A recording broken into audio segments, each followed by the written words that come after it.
विद्यार्थी आणि थोडस शिक्षकांसाठी बोलतो की तुम्ही आम्हाला बोलून आमची अडचण करून टाकलेली आहे आणि तुमच्याबद्दल इतका आदर वाटतो की तुम्ही ह्या मुलांशी रोज बोलताय. किती कठीण काम आहे हे. आम्हाला जेव्हा अशा ठिकाणी उभं केलं जातं मी तेव्हापासून विचार करतो की आता मी काय बोलू, आणि तुम्ही रोज त्या मुलांशी संवाद साधू शकता. तुमच्याबद्दल नितांत आदर वाटतो. मुलांनो, आपल्या सगळ्या शिक्षकांच्या बद्दल टाळ्या वाजवायच्या. या शाबास. बरं, मी काही एकटा बोलणार नाही, तुम्हालाही बोलायचं. साधे साधे प्रश्न विचारेन मी, पण थोडं विचार करून बोलायचा. मला तुम्ही सांगा, तुमच्यापैकी कुत्रा कुणी कुणी पाहिलाय? सगळ्यांनी? वा, डायरेक्ट बघितला. वा, शाबास. मांजर किती जणांनी पाहिली? शाबास. डायरेक्ट डायरेक्ट पाहिलेलं असलं पाहिजे. बर, गाढव किती जणांनी पाहिला? आई ग, अगं तू नाही पाहिलं का? गाढव नाही पाहिला? अरे गाढव तर सगळीकडे असतात. बर, ओके. वाघ किती जणांनी पाहिला? बो, डायरेक्ट डायरेक्ट वाघ बघितला. कुठे बघितलं रे? झू मध्ये. कुठे गेले होते झू मध्ये? वा, व्हेरी गुड, खूप छान. तर काय झालं माहितीये का, एक गोष्ट सांगतो आणि जाणार आहे, मला दुसऱ्या ठिकाणी जायचंय. काय झालं माहितीये का, माझी नात आहे सना नावाची. सगळ्या आया ज्या असतात ना आणि शिक्षिका असलेल्या फार कडू असतात. माझी सून शिक्षिका आहे आणि ती लहान असताना रोज मला व्हिडिओ कॉल करायची ती रोज. आणि मध्येच काही दिवस व्हिडिओ कॉल बंद झाला. मी म्हणलं, अरे काय झालं ह्या पोरीला? आमची नात सना रोज कॉल करणारी, व्हिडिओ कॉल आजोबाला, पण नंतर मध्ये मध्ये करेच ना. मी चौकशी केली, तिच्या आईला फोन लावला. म्हणलं, का सना फोन करत नाही? तर आईनं सांगितलं तिचं टक्कल केलं.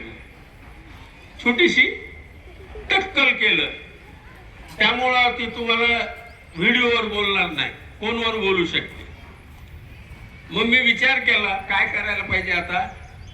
मी सरळ न्हाव्याकडे गेलो आणि मी पण टक्कल करून घेतलं आणि मग म्हटलं, आता द्या तिला व्हिडिओ. मग आमच्या दोघांची मस्त मैत्री जमली. तिचंही टक्कल, माझंही टक्कल. त्या टक्कलवरची एक गोष्ट सांगतो तुम्हाला. ही गोष्ट आहे, काय ते नारायण स्वामीची बायको सुधा मूर्ती. सुधा मूर्तींची एक छान गोष्ट आहे बरं का. तुमच्यापैकी कुणी ऐकली असेल नसेल. काय झालं माहितीये का, एक त्यांची मुलगी आणि तिचे वडील बसलेले होते. मुलीला खाऊ दिला त्यांनी, दही भात दिला, पण ती पोरगी खायच ना. तिला मॅडमनी सांगितलं वडिलांना, अहो तिला काहीतरी खाऊ घाला हो थोडस. हे ते कप घेतला त्यांनी, चमचा घेतला, त्याच्या तोंडाजवळ नेला. ते म्हणले, नाही नाही, मी नाही खाणार. अरे खा ग बाई. नाही. माझी एक अट तुम्ही ऐकता का? ते म्हणे, काय? ते म्हणे, मला टक्कल करायचं. तू स्वतःहूनच म्हणली मला टक्कल करायचं. अगं बाई, कशाला करते टक्कल? तुझं छान केस आहेत, एवढे मोठे केस आहेत, एवढे दाट केस आहेत, तू कशाला करते? मला करायचं. तुम्ही माझी अट मान्य करणार असाल तर मी खाईन, नाही तर खाणार नाही. एकदम हट्टाला पेटली. आता मधून आवाज येत होता, अहो खाऊ घाला ना. आता ह्यांची झाली अडचण. आता काय करावं? ही पोरगी अशी, तिकडे बायको तशी. मग तिला हो ना करता करता हे म्हणाले की हो चल तुझं ऐकतो पण खा आधी. Gentleman promise? तिनं विचारलं. ते म्हणलं हो प्रॉमिस. तिनं खाल्लं. खाल्ल्यानंतर आता आजी होती घरात. ती आजी म्हणे हे काय डोक्यात खूळ घेतलंय, पुरीची जात, तिचे केस कापायचे, बरं दिसतं का असं? ते म्हणे आता काय करू, ती हातालाच पेटलेली आहे, ती म्हणते तर करून टाकू. आणि तिला नेलं नाव्याकडं, चप्पी केली. ती पोरगी आता इतकं वाईट वाटायलंय, आईलाही वाईट वाटायलंय, वडिलांनाही वाईट वाटायला लागले. ती मात्र खुश, आनंदी एकदम. आणि आता काय वाटलं माहितीये का, आता हिचे केस कापले, उद्या शाळेतच जाणार नाही. बाकीची पोरं चिडतील टक्कल टक्कल म्हणून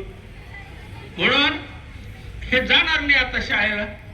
पण दुसऱ्या दिवशी का नाही लगेच तयार, बॅग बीग घेऊन, पप्पा मला शाळेला सोडा. पप्पानी गाडी काढली. ते म्हणा की अगं तुझ्यावर नाव ठेवतील मुलं, हसतील सगळे, राहू द्या म्हणले मला जायचं. शाळेत गेली. शाळेत जेव्हा गेटवर आली तिथं एक कार उभी होती. यांची कार मागून आली. त्या कार मधून एक आई आणि एक मुलगा निघालेला होता. आणि हे बाबा आणि ही खाली उतरल्याबरोबर तिने हाक मारली, रोहित. आणि रोहितच्या बरोबर पळत पळत गेली शाळेमध्ये.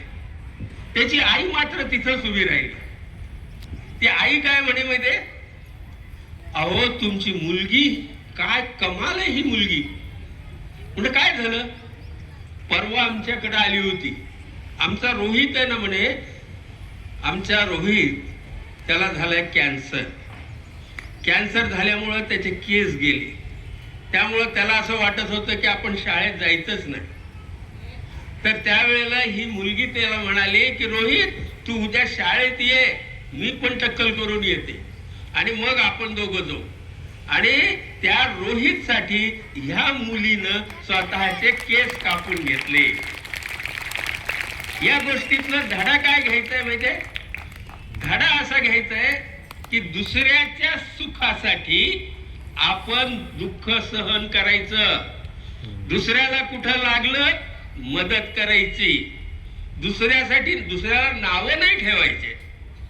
रोहित आजारी आहे, ज्याचे निसर्गतः केस जात आहेत, तर काय हरकत नाही आपण आपले केस काढू आणि त्याला शाळेत आणू. तो कॅन्सरनं लढतो आहे, शाळेत आला तर त्याला आनंद मिळेल. म्हणून त्या मुलीनं आपल्याला हा धडा दिलेला आहे की दुसऱ्याच्या आनंदासाठी आपण त्याग करायला शिकलं पाहिजे. ही गोष्ट कशी वाटली, मग टाळ्या वाजवा. वा. तर आज आहे मराठीचा दिवस. सरांनी खूप छान सांगितलं तुम्हाला. मला सांगा, कुसुमाग्रज असं नाव आहे त्यांचं, आहे का नाही? ऐकलंय का नाव? नाही नाही, बरोबर, चांगले प्रामाणिक मुलं आहे. हा, ते कुसुमाग्रज नावाचे कवी होते आपल्याकडे.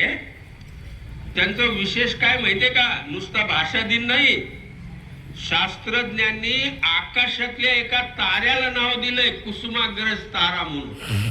इतका मोठा कवी होता ज्याचं नाव आकाशाच्या ताऱ्याला मिळालेलं आहे. तर ते कुसुमाग्रज हा शब्द नीट समजून घ्या. बघा किती छान आहे ना. कुसुम ही त्यांची बहीण, कुसुम बहीण, आणि अग्रज म्हणजे भाऊ. अग्रज, कुसुमचा भाऊ अग्रज. त्यांचं नाव होतं काय, विष्णू. विष्णू वामन शिरवाळकर असं त्यांचं मूळ नाव. पण त्यांनी ते मूळ नाव बाजूला ठेवलं आणि आपल्या बहिणीचं नाव घेतलं. लक्षात घ्या, मोठा माणूस कसा असतो माहितीये का, आपल्या बहिणीचं नाव वापरणारा जो असतो तो मोठा माणूस असतो. म्हणून त्यांनी आपल्या बहिणीचं नाव आपल्या नावाबरोबर जोडलेलं आहे. तर त्यांचा आज वाढदिवस आहे.